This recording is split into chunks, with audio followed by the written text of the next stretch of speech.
Hey, what's up everybody, and welcome back to News Dose. So I know there's a lot of fans out there that have been enjoying Halo Infinite's beta ever since it released earlier this week on the Xbox 20th anniversary, though there's one consistent problem that fans have been having when it comes to this game. But it does sound like 343 Industries is listening, and they have now responded, so we will talk about that today. Now, we also got some PlayStation 5 and Xbox Series sales numbers to go over today, as both of them continue on with their very fast start to the generation. But there actually is some really interesting things happening here, so we will go over that one as well. To get things started off today, though, we will be taking a look at a brand new game that was just announced, being MultiVersus. Now, we've actually talked about this game in the past because it did leak out online, and well, now it has been confirmed. That Warner Brothers Super Smash Bros.-like fighting game has now officially been confirmed, and you know what? It actually sounds halfway interesting. They did show its gameplay today, and quite a few of its characters, which includes Bugs Bunny, Batman, Shaggy from Scooby-Doo, and even Arya Stark from Game of Thrones. That one was a little bit surprising, but you have a lot of the DC characters such as Batman. You got some Adventure Time characters. There's Superman, Harley Quinn, and the list just kind of goes on and on. And that's kind of the thing about this, is because Warner Brothers does have a lot of different beloved franchises, because they are advertising this as a free-to-play crossover game. I imagine that they probably will be adding plenty of characters well after release. In fact, a prior leak that we did talk about in this channel did say the DLC characters are planned for this game, and even LeBron James from Space Jam is being planned for this game. Yeah, if that turns out to be true, the character lineup in this game can be quite dynamic. I mean, we're kind of already seeing that with Arya Stark from Game of Thrones, but they could really throw some curveballs in with the characters with all of the different franchises that they have.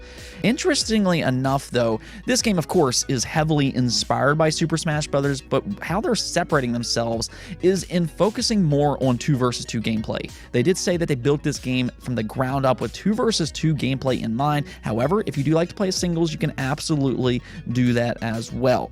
With that in mind, each character in this game does have moves that can help out their partner. So that is a really interesting emphasis on a game like this, and I do think it makes sense for certain characters, especially with somebody like LeBron James. We all know he needs as much help as he can get by joining forces with other players, so having a mechanic like this could really separate itself from some of the competition.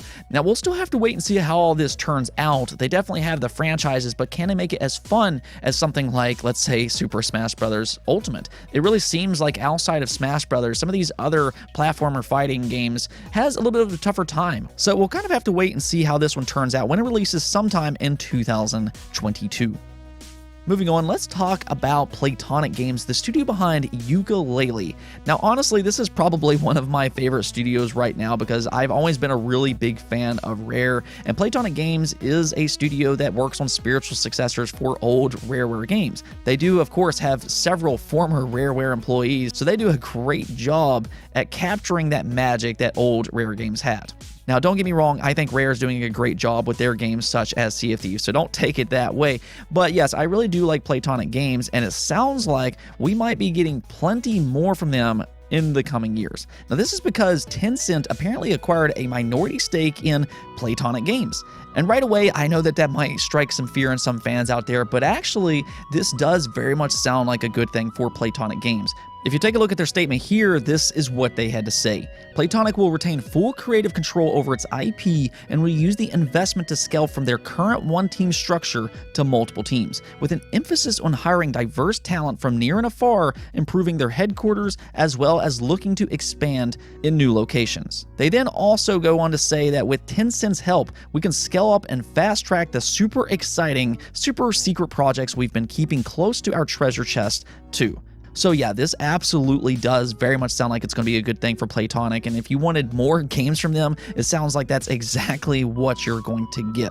Something that they did say in the past is that they do have plenty of ideas, and I mean, based off of what we gotten from the 2 first entries, Yooka-Laylee being inspired by Banjo-Kazooie, and then Yooka-Laylee in the Impossible Lair being inspired by Donkey Kong Country, I wonder if they're going to continue on making spiritual successors from some of their old games. And if they're going to do that, I wonder if maybe they might try something something like a Diddy Kong Racing spiritual successor. Diddy Kong Racing has always held a very special place in my heart, as it was my favorite kart racer growing up. I did prefer that over Mario Kart, so I would love to see their take on a kart racer using the ukulele IP, and because they are also a publisher now, so I wonder if they could incorporate some characters from some different independent games that they helped publish. I think that would be pretty cool, but yeah, more Playtonic games, that's definitely a good thing in my opinion. Next up, we need to talk about Halo Infinite and the state of the beta. And that right there is the key word. This is still very much a beta, and the full release will be on December 8th of next month. So they're still trying to iron out some of the kinks with this game, and I think for the most part, in terms of gameplay, this game is excellent. I know I've been having a blast with it over the last week, but it seems like one major problem has been consistent within the community, and that is its battle pass and the progression system. So basically what's happening here is that to unlock different cosmetic parts, you're going to have this battle pass, which, that's perfectly fine and everything, but you don't get XP necessarily for just completing a match. Rather, you get XP for doing different challenges within the game, and this has made progressing through Halo Infinite a bit slow, to say the least. It just doesn't work very well, and I mean, some of the challenges in this game, it kind of contradicts playing with your team. I mean, to play a game like this, especially when it comes to ranked, you want to win. That is the most important thing, but instead of getting XP for, I don't know, winning the match, you instead get XP for bogus little challenges. Honestly, I don't even know how this system made it this far into the beta, but whatever the case may be, the progression system just doesn't work in this game. And well, the good news is that 343 has taken notice to the community's outpouring frustration with this progression system. So they responded by making several changes, and you can actually see here, posted by Kotaku, these are some of the changes that they made. A new daily challenge automatically awarding 50 XP for completing the first match of the day. Some of the more annoying weekly challenges will be removed. Others will have their difficulty dialed back so players can complete them faster. Double XP boosters will now last for an hour instead of just 30 minutes. And this week's current ultimate reward, the Sigil Mark 7 visor, will be given away to everyone for free between November 23rd to November 30th. This was all stated by the Halo community manager, which also stated that this is only our first step. We are committed to continue evolving these systems, but it will take time. So with that in mind, 343 is absolutely listening to the criticism when it comes to Halo Infinite, and that's exactly what you want to see when it comes to a game like this. You need to keep in mind that this game will evolve over time. We're only in beta right now with a select few maps, and then the official release is next month in December, but even then we're still only in Season 1, so do expect to see this game evolve over time with Season 2, Season 3, and so on and so forth. So at least you know that they're listening to the community here, and they're already fixing its most glaring issue. Because really, I think that Halo Infinite, I mean, it does feel really good to play. Now, I have my qualms with this game, I mean, especially when it comes to ranked. I mean, really, right now, it's only battle rifles on Slayer, Oddball, and Capture the Flag on some really small maps. I would like to see them incorporate some bigger style maps and maybe add some other playlists as well. I mean, honestly, I wouldn't be opposed to a ranked big team battles even. I think that would be a lot of fun, because right now big team battles, it feels like it's not really that meaningful because there is no rank to it.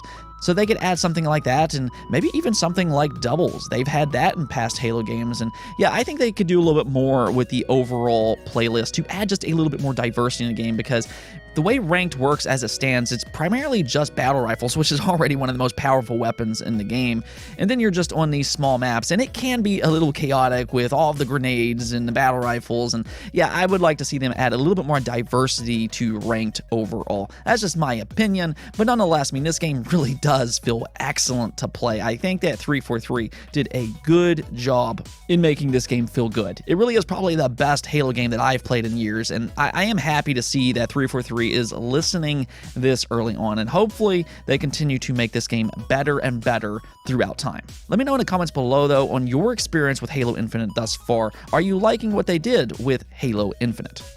Next up, we got some updated PlayStation 5 and Xbox Series sales that shows quite a few different interesting things. Now, this is according to an Ampere analysis ending in September, where you can see the estimate of how much each console has sold. And as you can see here, according to Ampere, the PlayStation 5 has sold 12.8 million units, then the Xbox Series sits at 6.7 million, and then the Nintendo Switch at a massive 89.7 million units worldwide. And the first thing that's going to stand out is the PlayStation 5 is selling incredibly fast, outpacing the Xbox Series about 2-to-1 consoles. That just kind of goes to show you what an impressive job Sony has done with the PlayStation in supplying as many units as they have thus far. I know that it doesn't always feel that way because these consoles sell out so fast, but you have to keep in mind that producing these consoles is a little difficult right now with some supply constraints.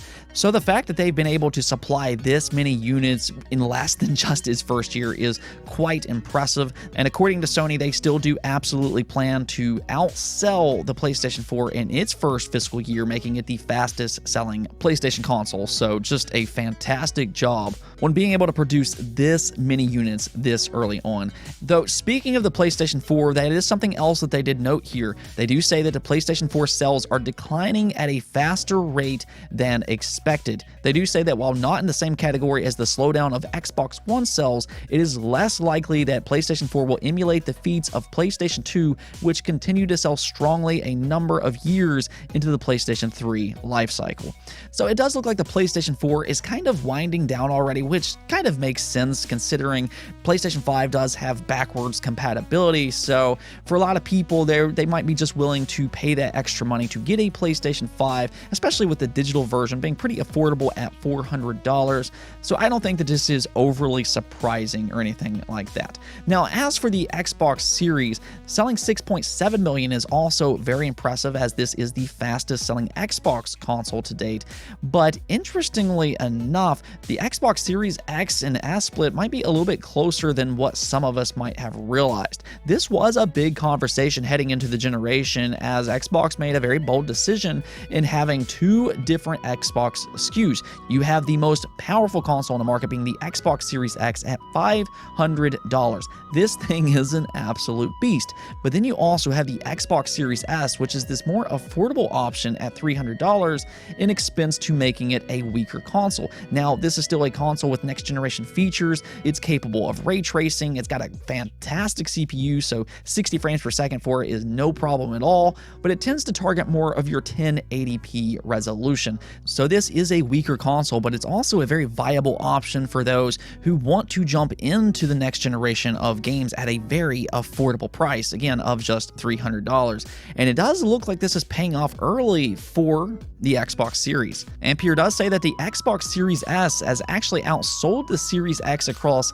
several key markets. GameIndustry.biz also says something very similar, saying that they've also seen figures that shows the Series S and X are at about 50-50 in terms of install base in major territories. So the Xbox Series S is doing very well, and once again, it just shows you that the strategy that Xbox has taken this generation with making two separate consoles is actually working out very well early on. In fact, Phil Spencer has said in the past that he does expect the Series S to eventually outsell the Xbox Series X. However, it is important to keep in mind that these consoles right now are supply constrained, and you have to wonder if the Xbox Series X was a little bit more readily available, would it be outselling the Series S by a wide margin?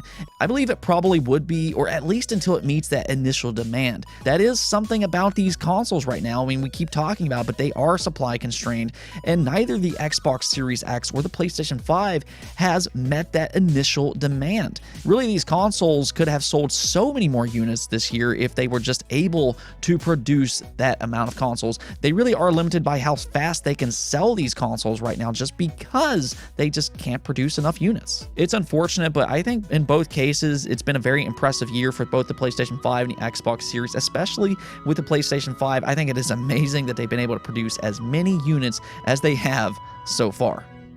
Let's go and move on over to the poll of the day, though. One franchise that I tend to talk a lot about on this channel would be the Yakuza franchise, whether that be news-related or even with my top 10 related videos. I think that this franchise is absolutely fantastic, especially if you like single-player story-driven games. These games just have so many twists and turns along the way, and they really are among the very best in this style of games. Though I also know that these games can be a little overlooked, so I wanted to know just how many of you all have actually played the Yakuza games.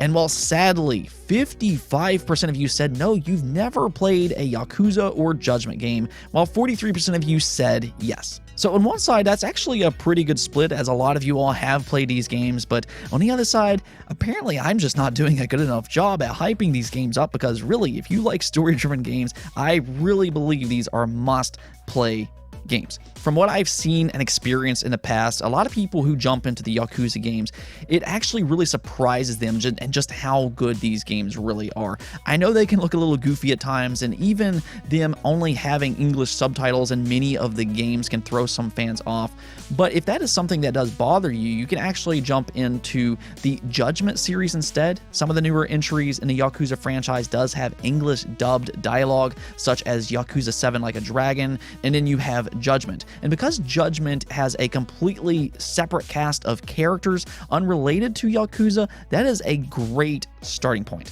However, I think Yakuza 0 is another great starting point, because I think in terms of quality, that's probably my favorite overall. But either way, again, if you like story-driven games, you really should give these games a try. You might be surprised, again, in just how good they are.